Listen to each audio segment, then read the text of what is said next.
You're listening to the Greeks Gridiron. Now here's your host, Ethan Haristadoulou. Welcome back, everybody, to the Greeks Gridiron and to more free agency predictions. Today, I'm taking a look at the Detroit Lions NFC runner-ups, sitting on about $48 million in cap space this upcoming free agency period. They've got some re-signings to make. There is some potential targets I would like to see the team go after, so make sure you comment down below, Lions fans. I want to hear from you. What do you want to see from your Detroit Lions? How do you want to see them build upon this past year and ultimately maybe launch yourself into a Super Bowl appearance next year? Would love to hear from you all. So we'll dive in. We'll start with re-signings, and then we'll talk about some positional targets after that. As always, this is just my thoughts, some things I would either like to see and or expect to see, a little combination of both here. I'm not sitting here pounding the table guaranteeing that this is what they're going to do. But we'll start first on the offensive line here, and with three notable players all looking to potentially hit the free agent market. You're looking at Jackson, you're looking at Vaitai, you're looking at Glasgow. There's a lot of big, important names along that offensive line set to hit free agency. And for me, if I'm prioritizing just one of them, I'm looking at left guard Jonah Jackson. He's going to be 27 during next season. Average estimate for an annual value is something along the lines of about $3 to $5 million based off of just kind of the looking around that I've done throughout different various reports. 798 snaps. PFF credit him for allowing only 2 sacks. But like I said, if I'm choosing between the 3 offensive linemen that potentially hit free agency this upcoming offseason for the Detroit Lions, I think that Jackson, just based off the younger age, his availability overall, I think you can't really let him walk. And he's one of those guys that you drafted, you brought in, and ultimately have developed at this point. And I think keeping him around should be one of the more important pieces for this upcoming offseason. The Lions have also showed that they're not afraid to pay their big men up front what they're worth. I will say that this is one of those situations where Jackson could have cashed in last season, but injuries and also a little bit of a step back, I would say, in overall play has kind of put him in a spot where a 1-year prove-it deal is something you could probably get away with doing within that $3 to $5 million range right now. There's not a ton of offensive guards, especially on the left side right now, that are making anywhere north of like $7 to $8 million. So to see him get anything higher than like a 3 to 5 range for a year, just kind of prove it deal that you're worth that long-term extension, I would be kind of shocked to see. So I do think that Jackson is worth keeping around. I think that the Lions do have an opportunity to kind of hold injuries and maybe a slight slip in performance against him and make it into a 1-year type of prove it deal. And if it's for $5 million for a single season, you guarantee $4 million of that to incentivize him to accept it, knowing he's at least going to make X amount of dollars. Why not? Maybe give him some incentives, some boosters, things like that if you want to really encourage him to stick around. Next player that we're going to be looking at, we are talking safety, and I'm looking at C.J. Gardner-Johnson. Yes, C.J. Gardner-Johnson, who wound up only playing 3 games for the Detroit Lions this past season due to injury. He'll be 26 during the duration of next season, and it looks like you could probably get him for somewhere along the lines of like what you signed him for last year, maybe even a little bit less since he's coming off of that injury. However, he did look pretty solid in the few games that he did get to play coming off of it, so I think a bounce-back season is likely for him. Prior to his injury, I look at C.J. Gardner-Johnson as one of those guys who's one of the more versatile safeties in the NFL, someone that you can move around within your defense and kind of fit what your need is at that given moment in time. So I do think that he is a good candidate for like a 1-year deal within that same range. I would say maybe a little bit less than the 6.5 he got last season. You could probably get him around like $5 million or so, save yourself $1 million. And honestly, it seems like he would like to be in Detroit. He's somebody who's very passionate about the team that he's on, and it was very clear that missing last year was a bit of a downer for him, and I think he wants to come back and prove he can be a part of this Detroit Lions defense, help improve it, and help push this team towards the playoffs as an underdog unit. I feel like he really thrives in that aspect, and he feels like a really good fit. His attitude is out of this world, and I love to see it from a football player. I feel like you don't get a lot of guys like him these days, so one of those guys that feels like he's always operating with a chip on his shoulder, and you like to have those kind of guys on your defense.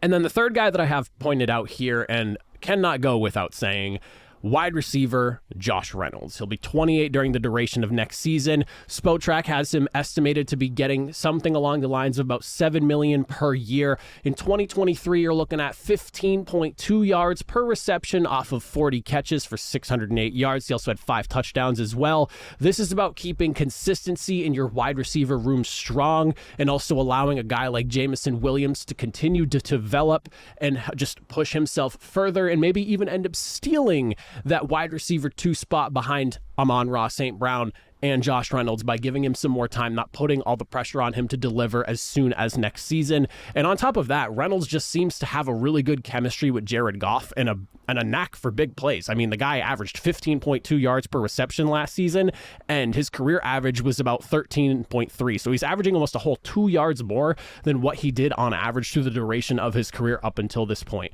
I think he's a lock as your wide receiver number 2. You can bring him in, being that he's 28 years old. Take him 2-year deal, something along the lines. Again, give him some more guaranteed money than you probably give some other guys, just to really incentivize him to stick around and accept that shorter term deal because he knows he's going to be for sure getting all that money you're offering him.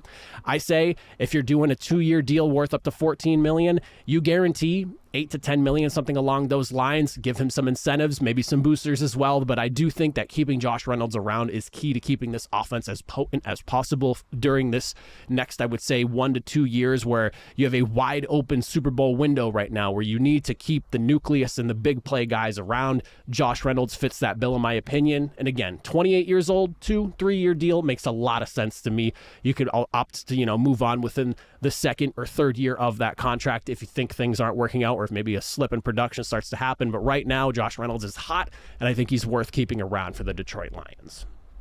Now, shifting focus, we go into positional targets, things that I would like to see or expect to see from the Lions as far as free agency is concerned here. I think this first one here goes without saying. Edge rusher has got to be addressed. When you look at the pass rush of this Detroit Lions defense this year, it was not the season I think anyone anticipated. Myself, I'm sure Lions fans, you all kind of walked away a little bit disappointed here. You led the league in pressure, which was phenomenal. However, you were also 10th in blitzes, and you wound up being 23rd in sacks. So, there was pressure, but a lot of it had to do with just the amount of guys you had to send at the quarterback to ultimately generate that pressure. And that also really hurt your defense in the fact that you wound up being one of the highest in terms of passing yards allowed in the league and, passing touchdowns, yards per catch. And we'll get into that a little bit more with another position I'm going to talk. But I think that we need to see some legitimate additions to this defensive front to be able to actually generate consistent pressure without having to give up so many resources play by play by, sending in a 5 or 6 man blitz just to be able to actually generate effective pressure. It's one thing to create pressure, but it's another to create pressure and also get to the quarterback before the ball gets out of his hands. And when you look at just 16.5 sacks coming from 2 guys on your offensive line where you have Alim McNeil and Aiden Hutchinson, and the next, you're looking at basically a guy that had 11.5 sacks, 5 came from McNeil, and then everyone else is 3 sacks or less. And I think only 1 guy, maybe 2, had 3, but a large majority of the 41 sacks you had this year came from just 2 guys specifically. Everyone else is basically just getting, a sack off a blitz here or there. A ton of your linebackers had a couple of sacks, some corners, some safeties all had sacks as well. A large amount of your sacking numbers were basically because of the amount of blitzes you had to run. I want to see you go and get a guy to be the running mate with Aiden Hutchinson while he's on this rookie deal for the next couple of seasons.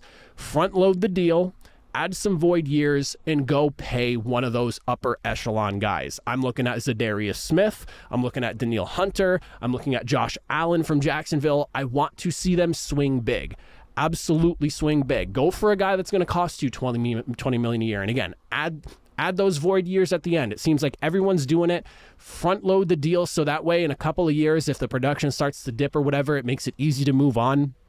You have plenty of cap space to work with right now, and you have a really solid team, but you need some really big home run pieces, and getting an edge rusher should be paramount If you're not looking to go after and spend one of those big money guys, there are some cheaper options. You could look at a guy like Leonard Floyd, who I believe had about 10 sacks, something along those lines this year. Chase Young, maybe fitting him alongside Aiden Hutchinson could help if the 49ers opt to not bring Chase Young back. There's a guy like Yannick Ngakoue who's going to hit free agency, who prior to this season had no less than 8 sacks in his entire season by season throughout his entire career. So, I mean, first down year for Yannick Ngakoue, but a guy that's a proven rusher who can generate some pressure.